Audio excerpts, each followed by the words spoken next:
Hi guys, welcome back to my channel. If you're new around here, my name is Michelle and I'm a mum to 3 gorgeous children, Isabel, Olivia and William, and today's video is my favourite organisation tips for back to school. So my first tip is a school uniform area.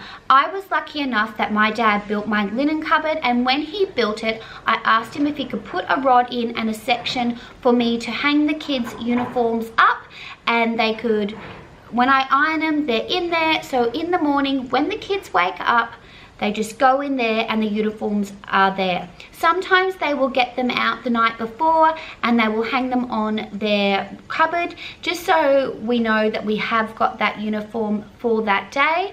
But they are always in that cupboard with their jumpers and a box I have above it which has socks written on it, so the kids' school socks are in there, they don't get lost in their room and everything stays together. I also have a spare hairbrush and hairband in there because I don't know about you guys, but that is one thing that causes a lot of arguments in the morning in our house. It has happened since the girls were little, to the point that my husband wanted to pop a chain on the hairbrush and nail it to the bathroom door because there is always that screaming fight of where is the hairbrush, even though they've all got their own hairbrush. So that's just a spare one up there and spare hairbands, so we have an extra. I also have some black shoe polish so the kids can polish up their school shoes if they're looking a little bit ratty.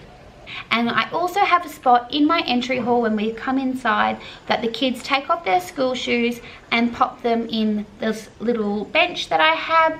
And if I do see any shoes lying around, I just pop them in there, and then in the morning if someone is searching for their school shoes, they know to go and look there first.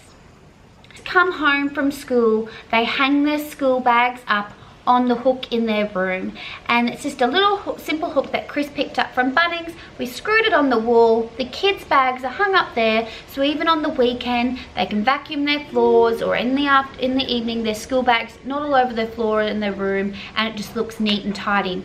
When I built my mudroom, I did ask Chris to build a wall for me, and this is the little picture of it where there is hooks for the kids to hang up their school bag with little extra baskets on top and a little basket down the bottom where they can hang their pop their school shoes.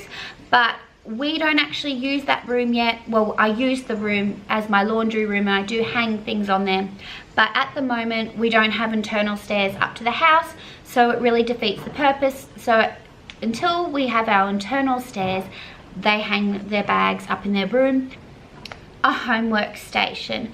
Now my homework station I created just from a little caddy that Chris built for me with some mason jars, and it's this little spot here, and it's in our dining room which I can see from the kitchen. So at night when I am cooking dinner, William can sit here and do his little bit of homework, and I know he's doing it.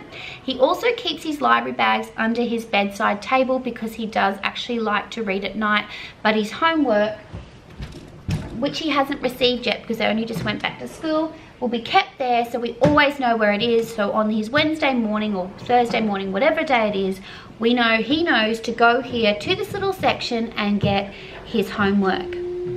The girls, Isabel has a desk in her bedroom and Olivia likes to do her homework in her room, but they do have that option of using that space and using the pencils and rubbers, because that again was another fight starter. Was I don't have a pencil, I don't have glue, I don't have scissors, and I bought everything, rulers and all, so that's all there, so no more arguments. And I've got a fair few amounts of everything, so there definitely isn't any arguments. A lunch box area. So I have a little box with the label lunch bags written on it, and the kids pop their lunch bags in there every afternoon. It's in the butler's pantry. They put their lunch boxes up on the sink, and then their water bottles on the sink too, and then once I've washed them up and filled them up for the next day, their lunch boxes are stored in the fridge so the kids know where they are. And there is a little binder holder that I got from Kmart where I pop their water bottles, so if they're ever looking for a water bottle, they know it's there and they fill it up from the cold tap in the fridge. and that every morning they just grab out their lunch bags, their ice brick from the freezer, and they pop their lunch box in there. So they're still doing it, although I make the lunch. I like to still make all three of their lunches. Isabel is 14 and William is 10 and Olivia is 12, just so I know that they're getting a wholesome, healthy lunch. And if you would like to see some of my lunchbox ideas, I am starting a series on my channel. Hopefully every Friday I will share with you.